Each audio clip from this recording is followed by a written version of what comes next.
Hello friends, పొద్దున్న టిఫిన్కి దోశలు వేసుకున్న ఎగ్ దోశలు. ఇప్పుడు లంచ్ ప్రిపేరు చికెన్ ఫ్రై చేసుకుంటున్నాం.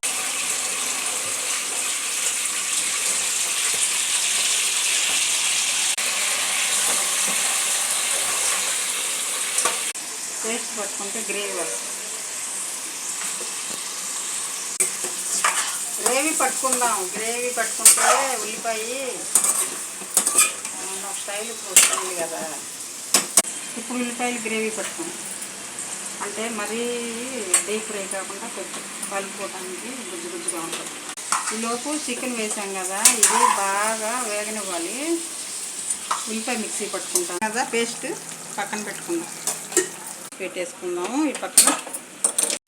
ఇప్పుడు మళ్ళీ ఒకసారి చికెన్ కలుపుకుందాము. ఉప్పు తగినంత ఈ చికెన్కి. మళ్ళీ చికెన్లో పసుపు కొంచెం స్పూన్, కారం 3 స్పూన్స్, స్పైసీగా ఉంటుంది. మళ్ళీ కలుపుకుందాం కదా. ఒకసారి మూత పెట్టుకుందాం. అయిన తర్వాత మూత తీసి అల్లం పేస్ట్ వేసాం 1 స్పూన్నర. బాగా ముక్కలకి పట్టేటట్టుగా కలుపుకుందాం. మంచి స్మెల్ వస్తుంది. అల్లం వెల్లుల్లి పేస్ట్ కదా, పేస్ట్ గ్రైండ్ చేశాను కదా మెత్తగా. ఇలా వేసుకుంటే ఏంటంటే కొంచెం గ్రేవీ లాగా ఫ్రై, కొంచెం మెత్తగా స్మూత్నెస్గా ఉంటుంది, హార్డ్ అవ్వకుండా.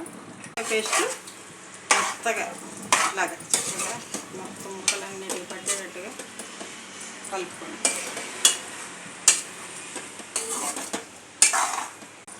ఒకసారి కలుపుకుందాం. ఒకసారి కలుపుకొని మళ్ళీ 10 నిమిషాలు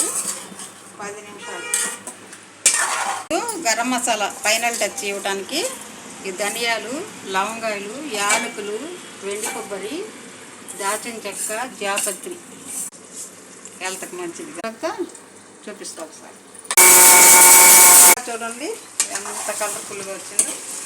ఒకసారి అంతా అడిగంటుకోకుండా తిప్పుకోవాలి. వేసుకుందాం. ఇప్పుడు ఫ్లేవర్ బాగుంటుంది. చూసుకుందాం ఎలా ఉందో కదా. గరం మసాలా బాగా మసాలా వేసేసి మొత్తం కలిపేసుకున్నాం. పిండి ఫ్రెష్గా చూడండి, కలర్ఫుల్గా చక్కగా తక్కువ మసాలాల్లో వేసుకుంటూ ఇలా చేసుకోవాలి. ఎక్కువ మసాలా వేసుకుంటే ఈ రోజుల్లో పడతలేదు కాబట్టి చికెన్ కర్రీ రెడీ.